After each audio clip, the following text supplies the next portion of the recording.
imagen de un carcinoma ductal in situ, es de mama. Vamos a explicar qué son estas imágenes. Primero aquí tenemos algo normal. Tal como aquí mencionan, pues este es un ducto de la mama, que en la parte central tenemos al lumen, es decir, la luz de ese conducto, y que está rodeado por este tipo de células epiteliales, que son normales. Son las que están en blanco con negro. Más periférico vamos a tener a las células mioepiteliales, que son estas, y más periférico vamos a tener a la membrana basal. Es esta raya que está pintada, no veo muy bien los colores, pero café, verde o rojo. ¿O de qué color la ven? Rojo. Es rojo. Esto es lo normal, ¿no? Vamos a empezar con la primera definición, con la que veíamos. Hiperplasia. Recordando el término de definición de hiperplasia, decíamos que era el aumento solamente en el número de células. Pero siguen siendo células normales. Entonces, como pueden ver, sigue siendo la misma estructura, pero hay más células. Y por eso se llama hiperplasia. Y así se encuentra un término que se llama hiperplasia ductal. Es una patología de mama, pero que es benigna. ¿Sí? Conforme va pasando el tiempo, ahora, aparte de la hiperplasia, ya hay atipia. Aquí pudiéramos ponerle displasia en lugar de atipia. Y recordamos el término de displasia que era, que aparte de haber un aumento en el número de las células, también va a haber una alteración en su forma, en su estructura. Y vemos que ya no están tan parejitas, ya están alteradas, tienen un núcleo más predominante, la relación núcleo-citoplasma cambia, ¿no? Si esto sigue, pues va a venir una displasia severa. Y aquí vemos que está hecho todo un relajo de las células, tiene una displasia muy marcada. Y a esta displasia severa se le da a conocer como carcinoma in situ. Que estas son las iniciales de carcinoma ductal in situ en inglés. Pero fíjense en la membrana basal. La membrana basal está acá. Está respetada. Sí, tienes un relajo adentro, pero la membrana basal está respetada y por eso se considera todavía una displasia severa o carcinoma in situ, porque la membrana basal está íntegra. Ahora nos fijamos en el cáncer invasor. Ya tiene invasión, ya rompió la membrana basal. Entonces, cuando la membrana basal ya está alterada, a ese ya se conoce como tal, como un cáncer invasor. ¿Sí? ¿Esto por qué se los digo? Porque es sumamente importante que cuando ustedes tengan el reporte de una biopsia, no se queden nada más con la palabra carcinoma o cáncer. Imagínense que les llega un reporte histopatológico. Reporte histopatológico. ¿Sí? A partir de ahora, la palabra reporte histopatológico la vamos a abreviar con las letras RHP. Y esto se los comento porque más adelante ya nada más voy a decir RHP, o vamos a ver en el manual que les voy a dar la palabra RHP, cuando veamos casos clínicos va a decir RHP, pero se está refiriendo a esto, al reporte histopatológico. Entonces, imagínense que les llegue una biopsia, un reporte histopatológico, que diga, biopsia de mama, carcinoma. ¡Ay, cabrón! ¿Y qué es? ¿Carcinoma in situ o carcinoma invasor? Entonces, siempre deben de fijarse en la palabra si tienen la palabra invasor. O a veces otra palabra que utilizan es la palabra infiltrante.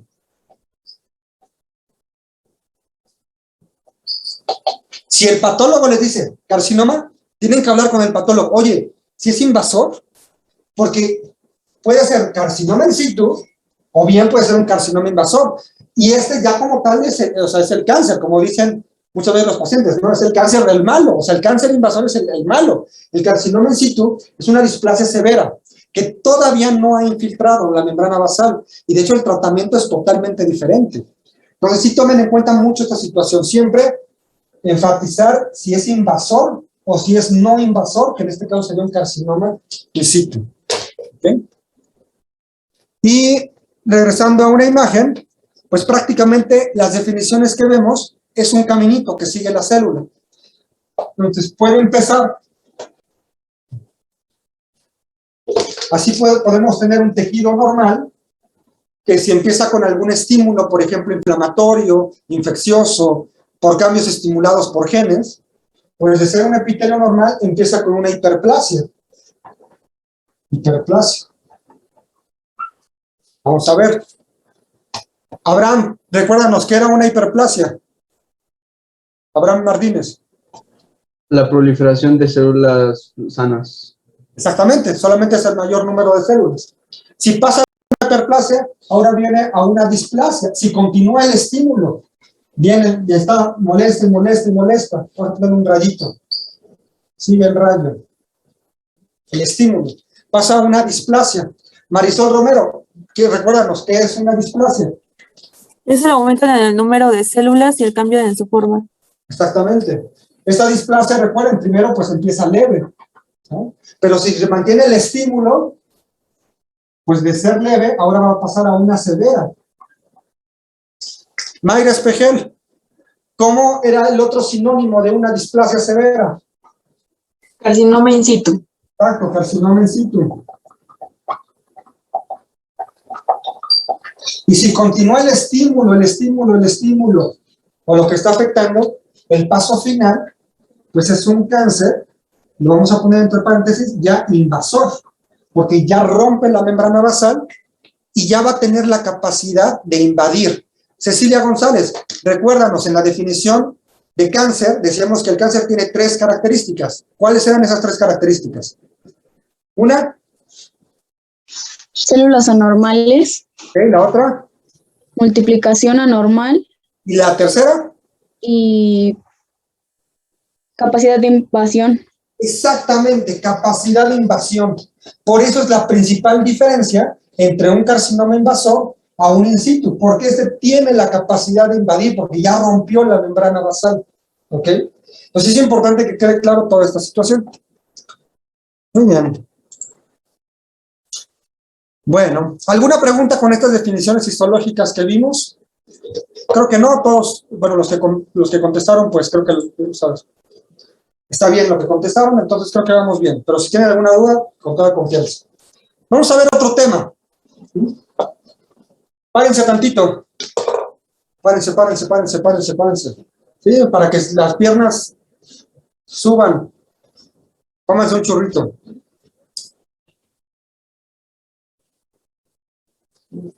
Estírense.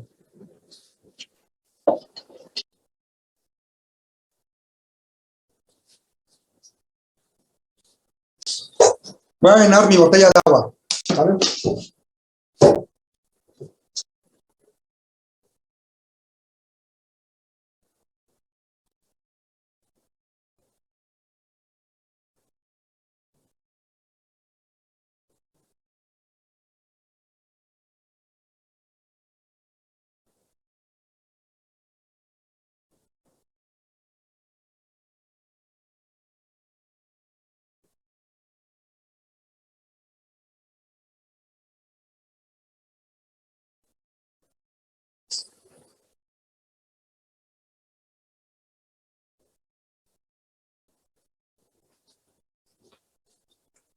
Muy bien. Vamos a avanzar con el siguiente tema.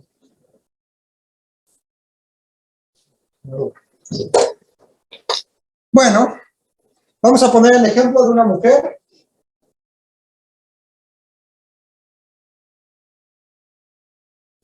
que esta mujer tiene un cáncer de mama.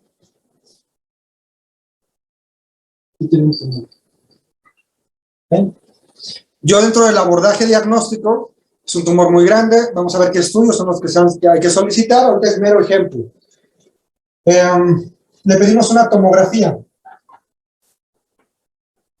Fíjense, la tomografía es el estudio que el oncólogo pide más. Si bien hay otros estudios como resonancia, PET, gammagrama óseo, la tomografía sin lugar a dudas es el estudio que pedimos más los oncólogos. Una tomografía, pues, la palabra completa sería tomografía axial computada. Cuando uno está pensando en cáncer, recuerden siempre pedirla con estas características. Simple y contrastada. Más adelante vamos a hablar de estudios, el medio de contraste que se utiliza. Vamos a adelantar nada más un poco. Siempre pídenla en medida de lo posible que sea contrastada. El que sea contrastada significa que les meten un líquido a los pacientes. Ese líquido se lo pueden administrar por la vena o tomado, o ambos. La verdad es que para nosotros los oncólogos el que más nos importa es que se lo metan por la vena. El tomado muchas veces sí nos ayuda, sobre todo cuando son tumores gastrointestinales. Pero lo más importante es que sea IV el contraste, que sea intravenoso el contraste. El contraste es un líquido que está a base de yodo y va a ayudar a que se pinte mejor las arterias, las venas y poder delimitar mejor un tumor o ver las características mejor del tumor. Si es simple, como no se administra ese líquido, solamente se va a ver la forma, pero no se va a ver la extensión, no se va a ver si está invadiendo a otro órgano. Entonces siempre pídanla simple y contrastada. Es cierto, muchas veces cuando se aplica un líquido de contraste, no se puede en ciertos pacientes. Por ejemplo, para que ustedes pongan un líquido de contraste, los riñones tienen que estar bien. Si tienen un paciente con una creatinina elevada, no le pueden aplicar el contraste, porque el contraste se elimina por los riñones. Entonces, siempre que vayan a pedir una tomografía, siempre le tienen que pedir urea, BUN y creatinina, para saber si le pueden hacer el estudio contrastado. Entonces, nunca se les olvide, ok, estoy pensando en cáncer, le voy a pedir una tomografía, ok, pero es con contraste, entonces le tengo que pedir también laboratorios, mínimo urea, BUN y creatinina, para que entonces sí se le pueda hacer el estudio contrastado, ¿sabes?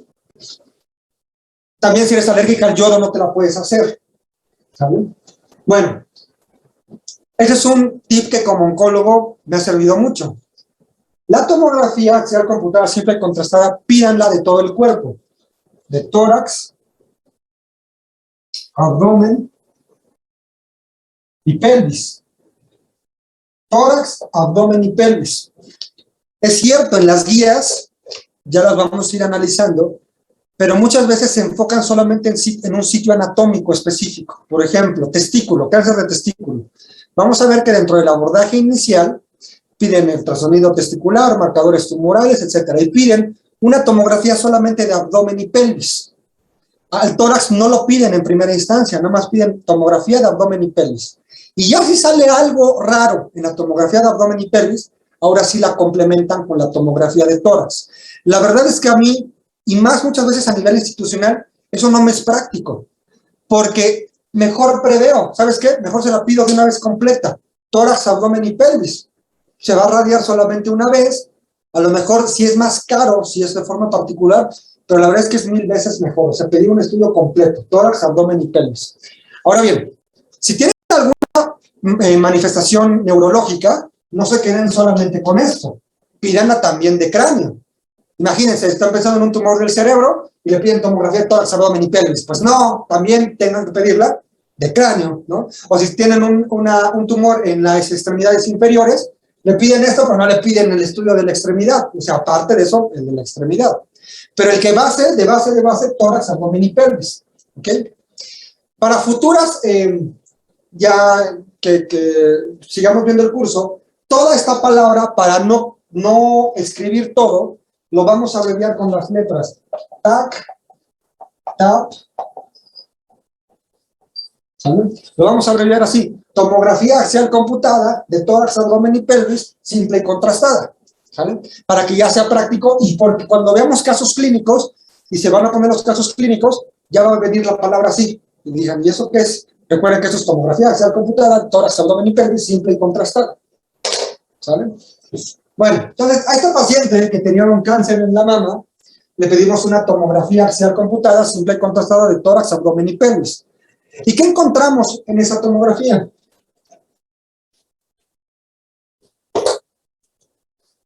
Bueno, a nivel pulmonar, vimos que la paciente tiene varias lesiones metastásicas a nivel pulmonar, 6 en total, 3 en el pulmón derecho, 3 en el pulmón izquierdo. O sea, esta paciente, ya con la tomografía inicial, o tomografía TAP, simple y contrastada, que fue la inicial, bueno, yo ya la tapifiqué. Vamos más adelante a aprender cómo tapificar a los pacientes. Y a esta paciente pues ya le voy a iniciar un tratamiento, ¿sí? En este caso, ¿qué tratamiento creen que sería aquí? Cirugía, radioterapia, sistémico, con lo que vimos ayer. Ilse Arellano, a ver, ¿qué tratamiento sería?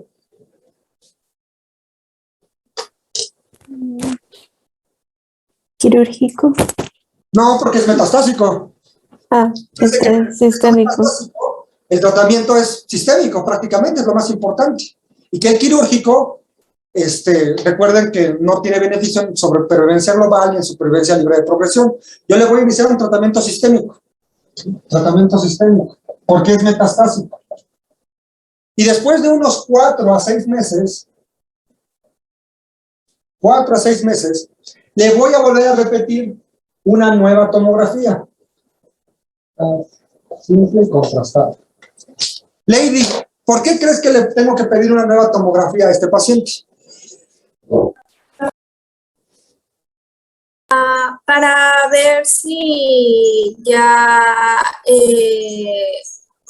disminuyó el cáncer. Bueno. Sí, está bien. Para ver si estas lesiones cómo van, ¿no? Si han crecido, si han quedado igual, si han desaparecido, ¿no? Para eso le voy a pedir una nueva tomografía, ¿no? Bueno, uno cuando ve las imágenes puede decir, ¿sabes qué? Pues le está yendo bien al paciente. Pero la verdad es que quien nos ayuda mucho en la comparación entre estas tomografías es el radiólogo. El radiólogo va a comparar esta tomografía inicial con esta tomografía, las va a comparar. Pero hagan de cuenta, aquí pusimos 6, pero imagínense que hubiera 50 y que en el hígado hubiera otras 50 lesiones.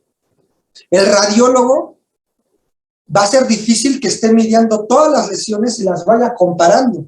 Sería un trabajal, no. Entonces, los radiólogos crearon unos criterios para comparar estas tomografías. Y esos criterios, aunque hay varios, los criterios más utilizados son los criterios RECIST 1.1. Los criterios RECIST 1.1. Esos criterios nos van a determinar qué tanta respuesta tuvo el tratamiento, si aumentó la enfermedad, si disminuyó, si se mantuvo estable, y nos van a dar la conclusión en base a estos criterios. ¿Okay?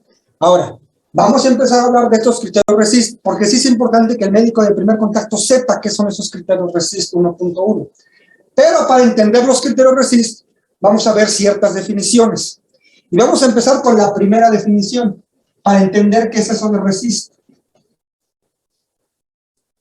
Primera definición, ¿qué es una lesión medible? Lesión medible. Las lesiones medibles las vamos a catalogar en dos, ganglionar y no ganglionar. Entonces, lesión medible, vamos a empezar a hablar de las no ganglionares. No ganglionares. Una lesión medible, por ejemplo, es una lesión metastásica o el tumor que esté en el tejido, que esté en un órgano. Y nos vamos a fijar siempre en el corte axial. Siempre para medir una lesión, nos vamos a fijar en el corte axial de la tomografía. Voy a poner aquí la pantalla nuevamente.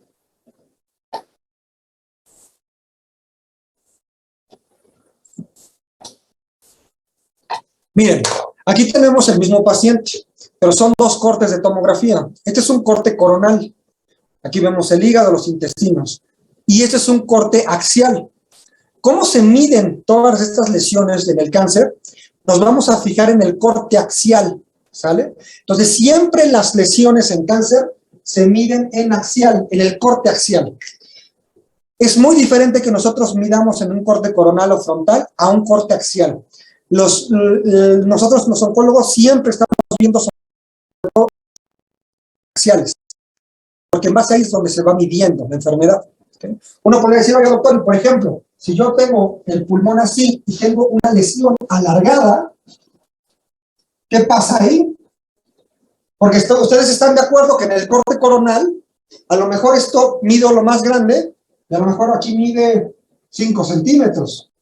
Pero si me voy al corte axial, pues esto va a medir 1 centímetro, a lo mejor. Y sí, nos fijamos en el corte axial. Aunque sea un tumor largo, nos fijamos en el corte axial. ¿Okay? Eso es muy importante que lo tengan. No en el más grande, sino en el corte axial. Siempre. Déjame compartir la pantalla. Ok. Entonces, recordando esto, una lesión medible Vamos a medirla en el corte axial y nos vamos a fijar en el diámetro mayor de esa lesión. Recuerden que son no ganglionares, o sea que la lesión está en el pulmón, que está en el hígado, que está en el cerebro, etc. Pero que no sea ganglios. Y el diámetro mayor, ¿a partir de cuándo consideraríamos que es una lesión medible? A partir de 10 milímetros. Más o igual de 10 milímetros ya se consideraría una lesión medible. ¿Sí? Muy bien. Ahora vamos con lesiones no medibles. A esto de diámetro mayor, por ejemplo, si tenemos un tumor que está ovalado y que en el eje corto, en el eje pequeño, mide a lo mejor 5 milímetros, pero si en el eje largo, que es el diámetro mayor, mide 20 milímetros, entonces aquí sí se considera que es una lesión medible, porque nos vamos a fijar en el diámetro mayor. Y si el diámetro mayor tiene más de 1 centímetro, más o igual, sí la consideraríamos como una lesión medible. Y este ejemplo, pues sí tiene el eje mayor en 20 milímetros, cumple con las características de considerarse una lesión medible. Siguiente, lesiones ahora no medibles. Lesión no medible. No ganglionar, igual, no ganglionar. ¿Cuándo se consideraría una lesión no medible? 1. Cuando en el corte axial, el diámetro, bueno, todo es corte axial, todo es corte axial. Cuando el diámetro mayor, pues sea menos de 10 milímetros. Si yo tengo una bola en el pulmón, pero que mide 5 milímetros, eso se considera una lesión no medible, ¿sí? No, aquí no confundir, porque a veces nos podemos confundir aquí. Una lesión medible no significa que sea cáncer, y la no medible es que no sea cáncer, no. Simplemente es si se puede medir o no.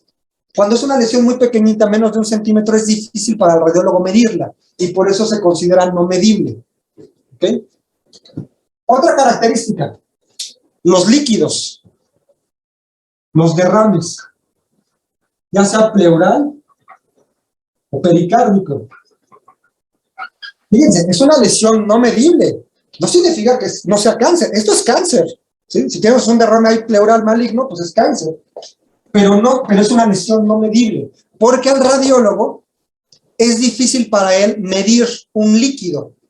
Se puede medir el volumen, o se puede aproximar el volumen, pero no se puede medir así tangiblemente cuánto mide, cuántos centímetros mide el derrame líquido. Entonces, por eso es que se considera una lesión no medible. Y la tercera lesión no medible, la carcinomatosis linfangítica. Carcinomatosis linfangítica. Esa tampoco se puede medir. Es cuando toda la linfa está ahí, toda llena de cáncer, y da una imagen muy, muy peculiar. Vamos a ver después imágenes de esto. Y tampoco se puede medir, es difícil para el radiólogo medirlo. ¿Ok? Recuerden, estas dos que acabamos de ver es no ganglionar, cuando no sean ganglios. Ahora vamos a los ganglios. Vamos a ver, lesión ahora medible, pero ahora ganglionar. Es decir, cuando sean los ganglios. Igual va a ser en el corte axial, sigue siendo en el mismo corte, pero ahora, a diferencia de cuando es no ganglionar, nos vamos a fijar en el eje corto. ¿Se acuerdan que en el anterior era en el diámetro mayor? En los ganglios, el que nos va a delimitar si es una lesión medible o no medible es el eje corto. Y las medidas cambian. No va a ser 10 milímetros el límite. Para considerarlo lesión medible, va a ser igual o más de 15 milímetros. Pero en eje corto. Mucho cuidado en eso, en eje corto. ¿Okay? Entonces ponemos un ejemplo. Si yo tengo una adenopatía en el corte axial que está así, en el eje corto mide, vamos a ponerlo 9 milímetros, y en el eje largo mide 20 milímetros. ¿Esto qué dicen? ¿Será una lesión medible o no medible? Es una lesión no medible, porque el eje corto, que es este, mide menos de esto. Entonces es una lesión que no se consideraría como lesión medible. Pero si nos vamos a lo anterior, cuando es no ganglionar, por ejemplo, que esta no es un ganglio, que sea una bola que tienes en el pulmón. Recordando la definición de cuando es lesión medible no ganglionar, ahí decíamos que nos íbamos al diámetro mayor, y con que fuera mayor de 1 centímetro, pues se consideraría, mayor o igual a 1 centímetro se consideraría como lesión medible, ahí sí fuera una lesión medible. ¿Sí me di a entender? ¿Sí? Sí, doctor. Sí, doctor. Bueno, ahora, lesiones no medibles ganglionares. Lesión no medible ganglionar. Cuando igual en el eje axial, pero el eje corto, mira, entre 10 y menos de 15 milímetros. Si el eje corto de esa adenopatía mide entre 10 y menos de 15 milímetros, se consideraría una lesión no medible. ¿Okay? Eje corto, recuerden. Y uno podría decir, bueno, y si mide la adenopatía menos de 10 milímetros en el eje corto, ¿cómo se consideraría? La verdad es que no entra en estas clasificaciones. Ni siquiera se le daría el nombre de una lesión. Simplemente es un ganglio. ¿Vale? Nada más que lesión no medible es de 10 a menos de 15, y una lesión medible en ganglios es cuando mida más o igual de 15 milímetros. ¿Okay? Bueno, hay una excepción a todo esto que acabamos de ver en ganglios. Cáncer de testículo. En el cáncer de testículo, para medir los ganglios, para catalogarlo como una lesión medible o no medible, no lo vamos a fijar en el eje corto. Sigue todo igual. Es en el corte axial. La medida es a partir de 15 milímetros. Pero en cáncer de testículo no les importa el eje corto. Se van al eje mayor o al diámetro mayor. ¿Sí? Es el único. En todos los demás cáncer toman en cuenta el eje corto para los ganglios. Pero en testículo lo que más importa es el eje mayor que tenga, el diámetro mayor. ¿Ok? Bueno. Con esto vamos a terminar la clase. Y nada más vamos a poner un ejemplo para ver si se entendió todo esto que acabamos de ver. Bueno, tenemos una paciente con cáncer de mama del lado derecho, que se le hacen estudios de extensión, se le hace una tomografía y se reportan tumor, tiene adenopatías, una adenopatía mediastinal y tiene METs pulmonares. ¿Sí? Tiene METs pulmonares. Muy bien, Abraham Martínez. Abraham, ¿esta adenopatía mediastinal es regional o no es regional? En base a lo que vimos ayer. ¿Se acuerdan que ayer vimos que en mama los ganglios regionales son tal, tal y tal? Chequen lo que vimos ayer. Vean ahí sus apuntes. ¿Tú qué opinas, Abraham? ¿Esta adenopatía que se ve en el mediastino es regional o no es regional? No, ya no. No es regional, exacto. Daniel Cruz, recuérdanos cuáles eran los ganglios regionales de la mama. Los ganglios, bueno, era subclavicular, intermamarios, Ajá. y, bueno, los que eran laterales, pero no recuerdo su nombre. Ok, ¿alguien que lo quiera ayudar? Ya lo dijiste, los supraclaviculares, los intermamarios. Yo, doctor. Axilar. Sí, es axilar. De mamaria interna, axilar. Perdón. Y mamaria interna. Exacto. Entonces, una adenopatía mediastinal, ya con eso, dices, eso sabes que eso ya no es ya no es regional. Vamos a ver cuánto miden, para ver si es una lesión medible o es una lesión no medible. Y tiene también metástasis pulmonares. Entonces, esta adenopatía mediastinal, ya cuando la observan en la tomografía y en el corte axial,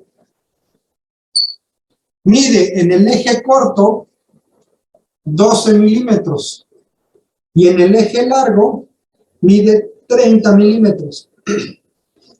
¿Esta adenopatía es una lesión medible o es una lesión no medible? ¿Qué opinas, Freddy Nava? Pues sí dijo que es, imagino que es ganglionar. Exacto. El término, es que es cierto, qué bueno que haces esa aclaración. Adenopatía nos referimos a ganglios, ¿saben? Entonces no es medible porque dijo que tendría que ser el eje mayor a 15. Exactamente. El eje corto, que es 12 milímetros, pues está en menos de 15, entonces es una lesión no medible. Muy bien. Ahora, yéndonos a las lesiones pulmonares, lo mismo. Hay una lesión igualita que mide lo mismo. Eje menor, 12 milímetros, pero el eje mayor, 30 milímetros. Marisol Romero, esta lesión en el pulmón, bueno, entonces ya dijimos que esta es una lesión no medible. Esta lesión en el pulmón, ¿tú cómo la considerarías? ¿Una lesión medible o no medible? Medible, porque su eje mayor es mayor a 10 milímetros. Exactamente. En el ganglio nos fijábamos en el eje corto. Y acuérdense que el umbral eran 15 milímetros. Cuando es en no ganglios, nos fijamos en el eje mayor. Y recuerden que ahí el umbral es 10 milímetros. Entonces, esta sí se consideraría una lesión medible. ¿Ok? Una lesión medible. Ahora, supongamos, quitando un poco los antecedentes, que este paciente fuera un cáncer de testículo. Y nos vamos a fijar solamente en esta adenopatía. Zamora Velázquez, ¿tú qué opinas de esta adenopatía? ¿Es una lesión medible o no en un cáncer de testículo? Sí es medible, Doc. ¿Por? Pues porque es mayor a 15 milímetros en el eje mayor. Exactamente. Recordamos que era la única diferencia, que ahí sigue siendo el umbral 15 milímetros, pero ahí se van en cáncer de testículo en los ganglios a tomar en cuenta el eje más grande. Y como es 30 milímetros, pues es mayor de 15 milímetros. Muy bien. Bueno, entonces recordando un poco lo que vimos el día de hoy, recuerden que empezamos hablando de la definición de cáncer. Recuerden que tiene que tener las tres características anormales, que se multiplican sin control y que tienen la capacidad de invasión. Después vimos las definiciones de hiperplasia. Acuérdense que era el aumento en el número de células. Vimos después displasia, metaplasia. Displasia, que es cuando cambia ya la forma de la célula y aumenta en el número. Metaplasia, una célula adulta por otra célula adulta más resistente. Displasia, vimos que había leve y severa. Severa, también un sinónimo de la displasia severa. Javier, ¿cuál es un sinónimo de la displasia severa? Carcinoma in situ. Carcinoma in situ, exactamente. Y ya después hablábamos que cuál era la principal diferencia entre un carcinoma in situ y un carcinoma invasor. Atenea. Bueno, en el carcinoma in situ la membrana basal se encuentra íntegra a diferencia del carcinoma invasor cuando ya está alterada. Exactamente, perfecto. Y ya después de que vimos eso, que es todo el camino, recuerden que de algo normal empieza con hiperplasia, displasia leve, displasia severa, carcinoma in situ y ya el carcinoma invasor. Y ya después de esto vimos los criterios RECIST. Vamos a empezar a hablar de criterios RECIST la próxima semana, pero sí tenemos que ver todavía más definiciones para ver cómo hace el radiólogo para decirnos la conclusión con los criterios RECIST. Ya vimos lo que es una lesión medible. Alexandra Velázquez, recuérdanos que es una lesión medible. Bueno, En no ganglios, ¿eh? En no ganglios. en no ganglios, de acuerdo al corte axial, tiene que ser un diámetro mayor a 10 milímetros. No, pero para que sea medible. Para que sea medible, en el corte, en el eje corto tiene que ser mayor a 15. Pero no ganglios. ¿Cómo? No medible y no ganglios. No, medible, no ganglios. Medible, no ganglios. Ajá, otra vez. En el corte axial, el diámetro mayor es mayor a 10 milímetros. Exacto. Muy bien. Zaira Luna. Sí, Doc. Ahora tú dinos en una lesión, ¿cuáles son ejemplos de lesiones no medibles? En no ganglios, lesiones no medibles. Lesiones no medibles. Ajá. En no ganglios. Son aquellas que deben medir en el eje corto.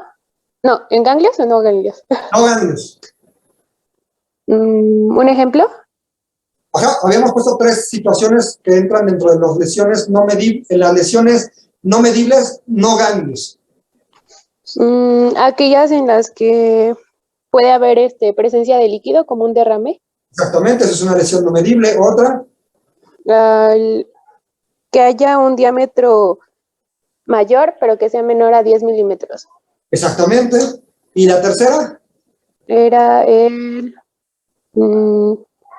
alguien que le gusta ayudar. carcinomatosis Ajá, linfangítica. linfangítica. Exactamente. Muy bien. Ya después de eso vimos, ahora ya nos para finalizar, Marixa Flores. Y una lesión medible en ganglios, que no sea testículo, ¿cómo la definirías? Una lesión medible ganglionar Exacto. es aquella en un corte axial. En el eje corto va a ser mayor a 15 milímetros. Exactamente. Y una lesión no medible ganglionar. En el eje corto va a ser de 10 a menor a 15 milímetros. Exactamente. Muy bien. Bueno, Emanuel Cruz, ¿y el testículo qué eje tomamos para medir los ganglios? Sí, doctor, el eje mayor. Eje mayor, exactamente. Muy bien. Bueno, ¿aquí alguna pregunta que tengan? ¿Algún comentario? Doctor, yo tengo una pregunta. Adelante. ¿Cómo se identifica cuál es la metástasis y cuál es la lesión base? Ok. Fíjate, es una muy buena pregunta. La lesión base, por ejemplo, si tú tienes un cáncer de mama, al tomar la biopsia de la mama, hay ciertas características a nivel patológico que te dice que ese tumor que está en la mama es primario de mama. Te dice, ¿sabes qué? Hay glándulas, hay estas características celulares que pertenecen a mama. Y, por ejemplo, esto sucede mucho cuando tienes tumores pulmonares, que no sabes si es un primario pulmonar o si es una metástasis de otro sitio que se fue a los pulmones. Entonces ahí se tiene que tomar la biopsia y en base a ciertas características patológicas que más adelante vamos a ver, se les hace un estudio que se llama inmunohistoquímica, que se le ponen unas pinturas especiales a la tinción, a las laminillas, para ver si responden o si reaccionan a esa pintura que les pusiste y si tiene características de pulmón o si tiene características de otro lado. Eso lo vamos a ir explicando poco a poco en el tema de generalidades. Ok, doctor, muchas gracias. Muy bien. ¿Alguna otra pregunta o comentario? Bueno, entonces, el manual yo creo que ya va a estar entre hoy y mañana, entre mañana y el lunes, perdón, para que ya se los pueda entregar. Todo lo que estamos viendo va a venir en el manual. Por si alguien no le quedó claro todavía algo de lo que estamos viendo, se puede volver a apoyar en el manual y ahí se lo vuelve a leer. Bueno, pues ya nos veríamos la próxima semana. Que pasen una bonita tarde, noche, bonito fin de semana y nos estaremos viendo el próximo martes.